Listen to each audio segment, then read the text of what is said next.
चलिए आज बनाते हैं टेस्टी क्रीमी शाही पनीर। शाही पनीर बनाने के लिए हमने यहाँ पे ले लिए 250 ग्राम पनीर और उसे अच्छे से फ्राई करके ले लिया। आप चाहे तो इस प्रोसेस को स्किप भी कर सकते हैं। सेम ऑयल में हम डालेंगे घी या बटर और उसमें डालेंगे काजू nuts, chillies, onion, ginger garlic और इसको अच्छे से मिला देंगे और इसमें थोड़ा सा सॉल्ट ऐड करेंगे, टोमेटो ऐड करेंगे और इन्हें सबको वापस से अच्छे से मिलाकर हम इसे ढक देंगे जब तक ये अच्छे से सॉफ्टन ना हो जाए। 2 से 3 मिनट में ये सॉफ्ट हो जाएगा। तो देखिए कितना अच्छा दिख रहा है, जूसी दिख रहा है। तो हम इसे कढ़ाई से निकाल कर ठंडा कर लेंगे। ठंडा होने के बाद इसका हम पीस लेंगे और उसके बाद अनदर कढ़ाई में हम डालेंगे घी या बटर और थोड़े से सूखे मसाले डालेंगे और गैस को स्लो कर देंगे। जब ये चटक जाए तो उसमें फिर हम ऐड करेंगे ड्राई मसाले। हमें इन्हें लो फ्लेम पर ही पकाना है, नहीं तो ये जल सकते हैं।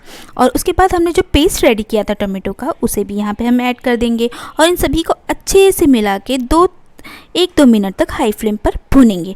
उसके बाद जब घी और ऑयल थोड़ा सा सेपरेट होने लगे तो उसमें हम पानी को ऐड करेंगे। हमें यहाँ पर पानी की क्वांटिटी अपनी ग्रेवी की थिकनेस के हिसाब से ही ऐड करनी है। अगर आपको ज़्यादा पतला ग्रेवी चाहिए तो आप थोड़ा ज़्यादा पानी ऐड कर सकते हैं, या मीडियम चाहिए तो कम पानी ऐड कर दिया। और यहाँ पर हमने कश्मीरी रेड कलर के लिए यूज़ किया है मिर्च को, और यहाँ पे थोड़ा सा जीरा पाउडर भी हमने ऐड किया और फ्राइड पनीर को हमने यहाँ पर ऐड कर दिया। इन सभी को अच्छे से मिलाकर ढककर 3 से 4 मिनट तक मीडियम हाई फ्लेम पर पकाएंगे। उसके बाद हम गार्निशिंग करेंगे धनिया से। तो रेडी है हमारी shahi paneer. Thank you for watching.